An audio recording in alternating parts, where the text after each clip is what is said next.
I'm Eric Anderson. Tonight on KPBS Evening Edition, ready for takeoff. Check out the newest member of the San Diego Sheriff's Department, plus what it can do to help protect homes in the middle of fire season. California lawmakers tackle immigration issues. I'm Peggy Pico with highlights from a proposed package of bills for immigrants living in the state illegally. Plus, could brown be the new green for San Diego's parks and public spaces? The next steps for water reduction and why one water authority opposes the state's proposed conservation efforts.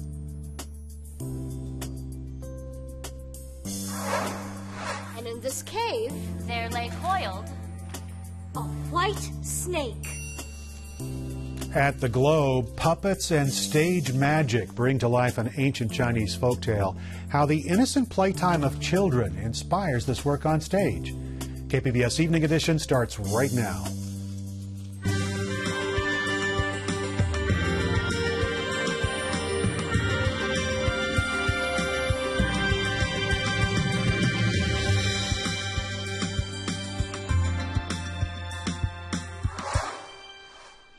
Good evening. Thanks for joining us. Dwayne Brown is off tonight.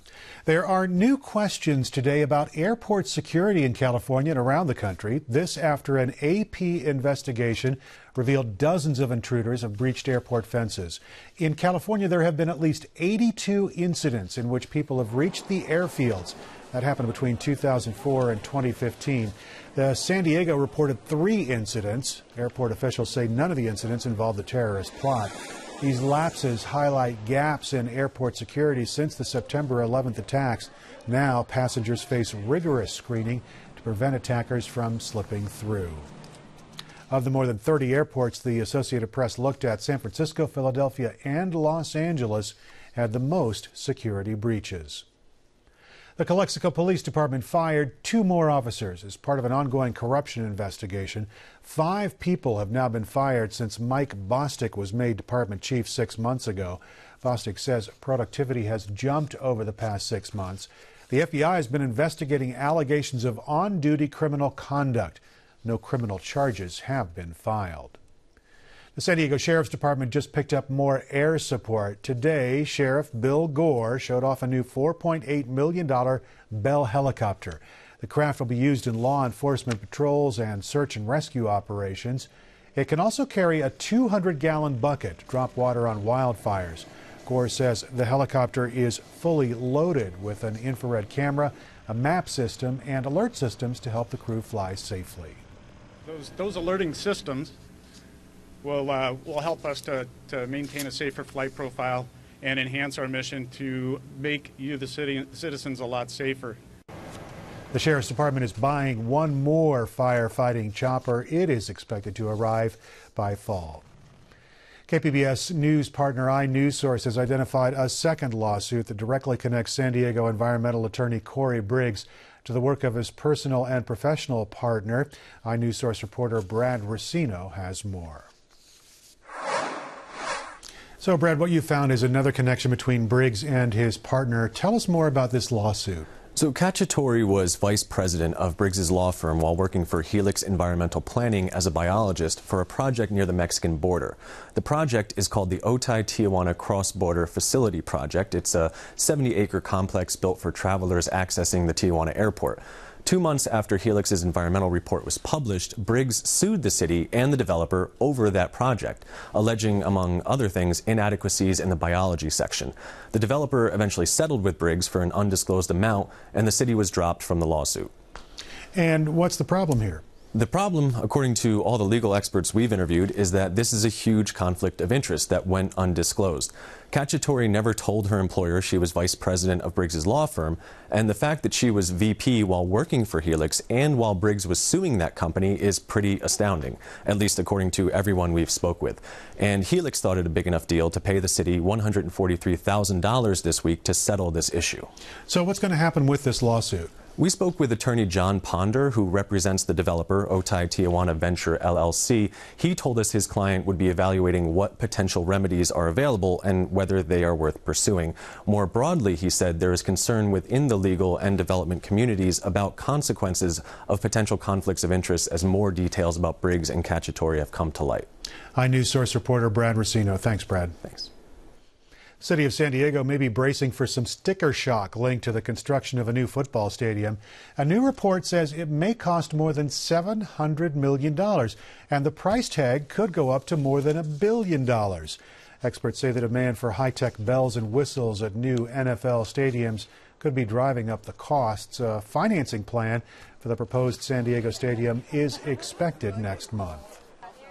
China is sending California an unexpected import. UC Davis scientists say they are finding evidence of pollution from Beijing in California's Central Valley. And scientists found pollutants from several sources. It came from coal-fired power plants and factories in China. Researchers matched the chemical makeup of those pollutants with readings found in the San Joaquin Valley. And it looks like strong weather helped carry that pollution along. Scientists say smog from China is another example of why dirty air is a global problem. So we realize, our emissions are affecting the whole planet. And that's kind of how we're beginning to understand air quality as well. It's kind of growing out in scale to be a global issue. A California delegation has started talks with officials in Beijing about China's air pollution and its effect on California's air quality. A new compromise helped save part of the Del Mar boardwalk through the San Dieguito Lagoon. The California Coastal Commission failed to approve a request to leave that boardwalk in place once a major wetlands restoration project was complete near the Del Mar Fairgrounds. The new deal will allow up to half of that 1,200-foot boardwalk to remain along with the viewing platform. Now, as part of the deal, the 22nd District Agricultural Association will pay for the removal of part of the boardwalk. California utility regulators are requiring water districts to notify their customers about new state water rules. They hope that boosts conservation efforts. Meanwhile, San Diego County Water Authority officials are asking for some changes in those statewide water cutback rules. Peggy Pico find out that local water managers think the rules aren't fair to water-wise regions like San Diego. Could green spaces turn brown in San Diego in order to abide by the state mandate to reduce water use by 25%? Meanwhile, San Diego County's Water Authority says they'll file formal comments with the State Water Board for a refined approach to water conservation. Here with the details are my guests, San Diego's Public Utility Director, Hala Razak, and Dennis Cushman, Assistant General Manager for San Diego County Water Authority. And Hala, the state is requiring the cities to significantly reduce water in city parks, in medians, on golf courses. How will the city meet those requirements? So what the state has asked us to do is to have specific restrictions and certain things that we cannot be doing. By we, I mean the city and the customers out there. These are the water use restrictions. But more importantly, giving a 20% cut to our water use in general. Sure. But coming back to the city requirements, is there a plan in place on how that's going to happen and when that's going to happen? We are working on that as we speak. As a matter of fact, folks are meeting back in the office looking at all the options. One of the things that we're looking at is some of the pocket parks that we have, we will probably reduce the irrigation and let some of the lawns go brown. Mayor Faulkner said he'll add $250,000 to the budget to restart the turf replacement program in the city. How responsible is it at this time to have a lawn in the city of San Diego?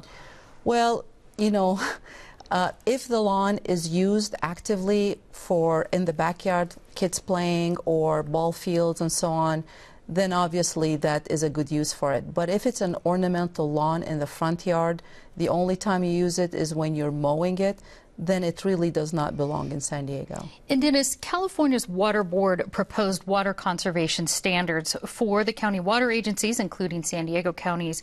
But you've said a major concern about this is the state plan punishes those who conserved and rewards those who haven't. Can you give us an example of how that works? Yes. In San Diego County residents and businesses have cut their water use per capita by 30% since 1990, by 20% just since 2007. We've been way ahead of the game on conservation. There are other parts of California where people haven't made that kind of commitment to conservation, have not made that part of their civic duty and responsibility. The way the State Board has proposed these regulations, they're going to ignore all of that prior conservation and put us in the same bucket with people and communities who have not done that kind of conservation. And that's flatly wrong. It's not the right approach to conservation. Right. So some parts of the county, I understand, have to reduce by some cities in the county 35% and others 20%? Absolutely. So we've got some of our agencies at 20%, some at 25%, and some at 35%. City of Carlsbad's at 35%. And here's a community that's been on the leading edge of investing in new water supply reliability. Sure, but many call this, this is what is being called a historic drought, of course, 4 years of drought here going on. What is your response to people who say, listen, we have to make these drastic cuts right now because we will run out of water? We completely agree with the goal of reducing water use. We completely agree with the governor. We agree with the state board's goals. Where we're having problems and concerns is how we get there. And how investments we've made not only in conservation but in new, more reliable water supplies get recognized in the regulations that are handed down to our agencies, the City of San Diego and the rest of the water agencies and cities in San Diego. What recourse does your agency have? I mean, don't you have to comply with state board regulations? Well, all of the retail water, urban water agencies are going to be ordered to comply, and there'll be penalties, $10,000 a day, for water agencies and cities that aren't in compliance with the order. But we're going to go through in the next few weeks the regulation making process at the state board, and they're going to announce the final regulations May 5th and 6th. I see. And Hala, speaking of enforcement, the city has only hired 3 people since December, I understand, to police water wasters, and I understand they haven't fined anybody about this. So what's being done to step up enforcement? So part of the requirement that the state is putting on us is that we need to step up enforcement, and we will need to report out how many violations we're issuing, how many citations, and so on. So we are looking into adding a couple more positions to help proactively. People will be driving around looking for water waste, and then there will be formal warnings issued, and then if things are not corrected, possibly citations as well. How are you letting businesses and residents know about these new water use restrictions and the fines? We will be doing a lot of outreach. There will be information going out in the bills. We will be, in our regular outreach right now, we have specific messages on radio and television letting people know what they can and cannot be doing. So we will definitely include that information there, and our website as well, wastenowater.org. Okay. Hala Razak and Dennis Cushman, thank you so much. Thank you. Bites from mosquitoes infected with West Nile virus are on the rise, and California's drought is partially responsible for that trend. The state health department says the state saw a record number of deaths from West Nile virus last year. 31 infected people died in 2014, and 801 residents tested positive for the virus. Tasting lunchtime lessons at San Diego's Crawford High. As KPBS reporter Matt Bowler shows us, the school was serving up samples from its Farm to School program today. The Department of Agriculture and the National Food Service Management Institute brought school food bosses from all across the country to San Diego.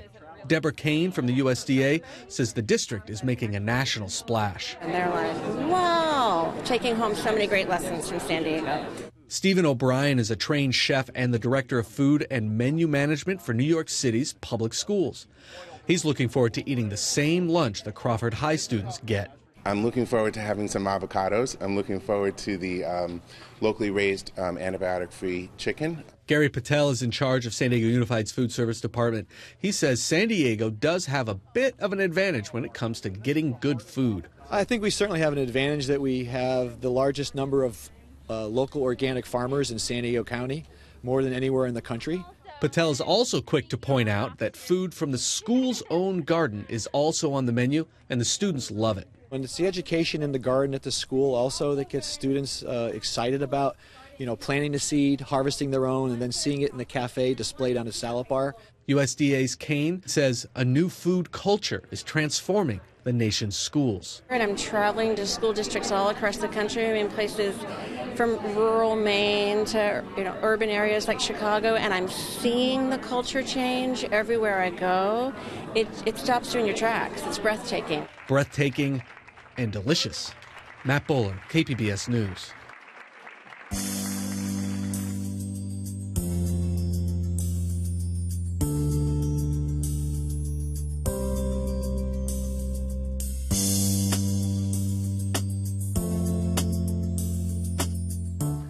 A Special Operations Marine got the Marine Corps' second highest combat medal today at Camp Pendleton. Gunnery Sergeant Brian Jacklin got the Navy Cross for actions in Afghanistan in 2012.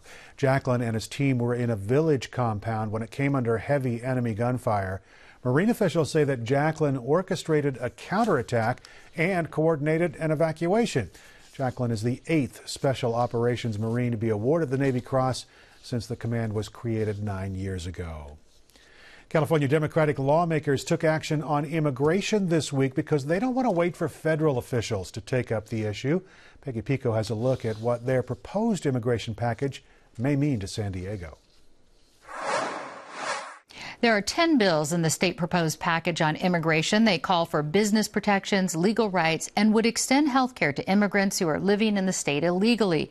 Here with a look at California's immigration package is my guest, Andrea Guerrero, Executive Director at Alliance San Diego. And Andrea, how many people in California would these proposed 10 bills actually affect? This would provide protection to roughly 1 million individuals who are unauthorized immigrants here in the United States, and it would provide protections to their families who are often of mixed status and include U.S. citizens, unauthorized migrants. Sure, 1 million in the U.S. or 1 million in California? In California. There we go. I thought that, okay, in perfect. California, roughly 250,000 here in San Diego. I see. One of the most disputed bills on the table includes a health care package. Who would this health care package apply to, and how is it different than Obamacare? So Obamacare does not extend to unauthorized migrants here in the United States.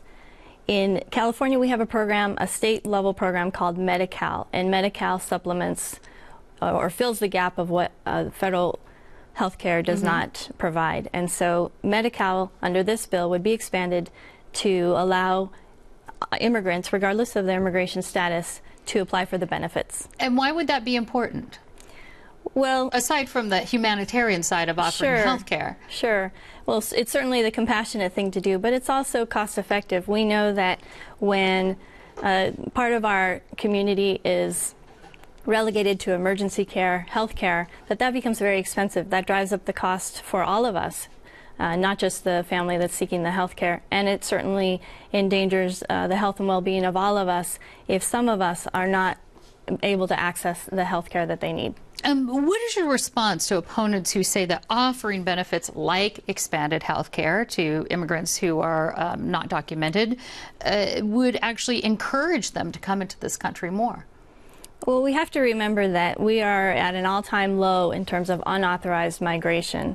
In fact, in the San Diego sector, Border Patrol agents are apprehending less than 1 person a month or less than 12 people a year, and that's based on the fiscal year 14 apprehension reports.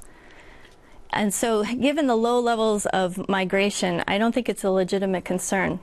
I think we also have to remember that Mexico in particular, our border, our bordering community, they have health care. In fact, they have more health care access than we have, and in fact, many Americans are driving south every day to access that health care. So that's not a legitimate concern right now. At this point, another bill in this package offers protections to a person, an immigrant, when they're a victim of a crime. Tell us more about that. All right, that's very important, and that's a bill introduced by Speaker Atkins, and we are very grateful for her leadership on that bill. That bill would ensure that victims of crime, like domestic violence victims, are able to apply for what we call a U visa that allows them to remain in the country if they've been a victim of crime and they've helped in the investigation. And this is good for all of us. We want the perpetrators of the perpetrators of crimes to be brought to justice, and often we rely on the victims of crimes to play a key role in investigations. We don't want an unauthorized migrant to feel that they can't participate in that investigation or that they can't come forward if they fear deportation. So this is a protection for them. And to be clear, it's not for people committing crimes. No, no, no. This is for victims of crimes and, such as domestic violence survivors and others. Sure. Why did California lawmakers make a move on immigration and trying to pass these bills ahead of the federal government? Well, it's not ahead of the federal government. All of these bills are within the state mandate. So they acted responsibly and in a leaderful way, as California often does, because California is an immigrant state. 1 in 4 Californians was born outside the country. 1 in 4. Immigrants, both unauthorized and authorized, are a part of our everyday society. They work alongside of us, they pray alongside of us, they study, and they play alongside of us, right? And so this is a recognition that we value their contribution to California, and this is a way that lawmakers can protect them, integrate them, and keep them safe. All right. Well, I want to let folks know they can read each of the proposed immigration bills on our website, kpbs.org. Andrea Guerrero, thank you so much. Thank you. I'm Judy Woodruff. On the next News Hour, really rapid retail. Paul Salmon on the economics of same-day delivery. That's Thursday on the PBS News Hour.